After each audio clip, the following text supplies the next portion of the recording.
Welcome back ناظرین. قاضی شاہد حمید سے ہم کشمیر سے متعلق گفتگو کر رہے تھے اور وہاں پیش آنے والے واقعات، وہاں کے الیکشن اور وہاں کے وسائل کے حوالے سے اور بھارت کی مداخلت اور پاکستان کی اسلام آباد کی مداخلت کے حوالے سے بہت ساری باتیں آپ کے سامنے ہوئیں. ہم ان سے مزید گفتگو کرتے ہیں. قاضی صاحب، اچھا، یہ ابھی آپ نے شاہرگ کا ذکر کیا، تو شاہرگ پاکستان کی شاہرگ کشمیر ہے. اگر کشمیر بھارت کے قبضے میں تو پاکستان کو کیا کیا نقصانات ہو سکتے ہیں؟ کیونکہ وقت کی گرد نے یہ پاکستان کے نوجوانوں کے ذہن سے تو محو کر دیا ہے کہ کشمیر کی کیا اہمیت ہے. وہ ایک حصہ سمجھتے ہیں، ایک زمین کا ٹکڑا سمجھتے ہیں. تو ذرا یہ بھی ہمارے ناظرین کے علم میں آئے کہ یہ ہے کیا چیز، شاہرگ کیوں ہے؟ دیکھیں، یہ بڑے دکھ کی بات ہوگی اگر پاکستان کی عوام جو ہے اس بات کو نہ سمجھے اور نئی نسل جو پاکستان کی اگر وہ اس کو اگنور کر دے کہ کشمیر کے خطے کی کیا اہمیت ہے. یہ تو ایک الگ معاملہ ہے کہ یہ بہت بڑا انسانی المیہ ہے جو کشمیر میں ہو رہا ہے کہ بھائی ادھر ہے ایک اور دوسرا بھائی ادھر ہے، ماں ادھر ہے، بیٹا ادھر ہے، باپ ادھر ہے، تو اس کی اولاد وہاں بیٹھی ہوئی ہے اور یہ خونی لکیر کھینچی گئی ہے اور خاندانوں کو جدا جدا کر کے پچھلے نصف صدی سے زائد عرصے سے لاکھوں انسانوں کے قتل ہونے کے باوجود، اتنی بڑی شہادتوں کے باوجود جو ہے وہ کسی کی نظر نہیں پڑ رہی ہے.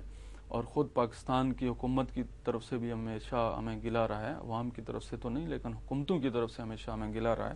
لیکن میں یہ سمجھتا ہوں کہ قائد اعظم رحمۃ اللہ علیہ کی یہ بات بڑی جو ہے وہ اہم ہے اور یہ ویسے نہیں کہہ دیا کہ کشمیر پاکستان کی شاہراہ ہے. تو یہ سمجھتے ہیں کہ کشمیر کے بغیر پاکستان کا وجود بالکل نہیں محفوظ، اور پاکستان کہ جو اس وقت کہا جا رہا ہے کہ پوری دنیا میں اگر کوئی سب سے بڑا مسئلہ ہے وہ پانی کا مسئلہ ہے، اور آئندہ اگر دنیا میں کوئی فساد ہوگا، جنگیں ہوں گی، تو وہ صرف پانی کے مسئلے پر ہوں گی. تو پاکستان تو کشمیر کا مرہون منت ہے.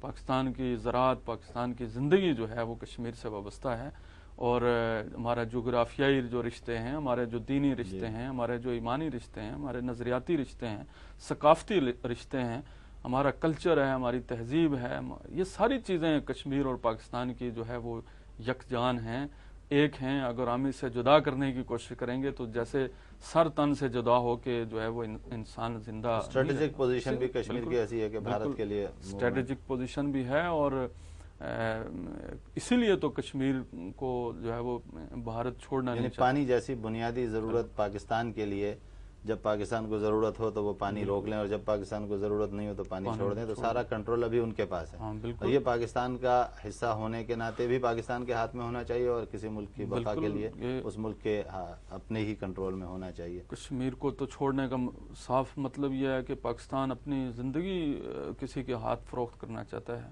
ابھی آپ دیکھ لیں جو بارشوں کی صورت میں یہاں صورتحال پاکستان کے اندر بنتی ہے، اگر مزید اس میں اگر وہ ڈیم بن جائیں اور ان پانیوں کو بھارت روک لے اور جب چاہے چھوڑ دے تو پاکستان کیا بچے گا یہاں پر.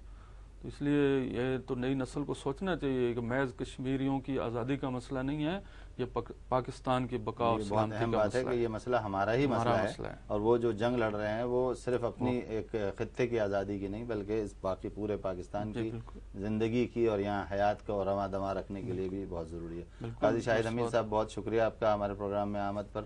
ناظرین، ابھی ہم قاضی شاہد حمید، امیر جماعت اسلامی مظفر آباد سے کشمیر کی صورتحال بیس کیمپ کے بارے میں بات کر رہے تھے، اور جس بات پر ہماری گفتگو ختم ہوئی ہے وہ یہ ہے کہ آزاد کشمیر اور پورا کشمیر پاکستان کی شاہرگ ہے، اور یہ شاہرگ دشمن کے قبضے میں ہے، اور اگر دشمن کے قبضے میں شاہرگ رہے تو کتنی دیر تک زندہ رہا جا سکتا ہے، اس کا اندازہ ہمیں بھی ہے اور آپ کو بھی ہے. اور پانی کی معاملہ تو اب بالکل سامنے آ گیا ہے، کھل کر بات سامنے آ گئی ہے. بھارت جگہ جگہ ڈیمز بنا رہا ہے، جب چاہے گا پانی روکے گا، جب چاہے گا چلائے گا.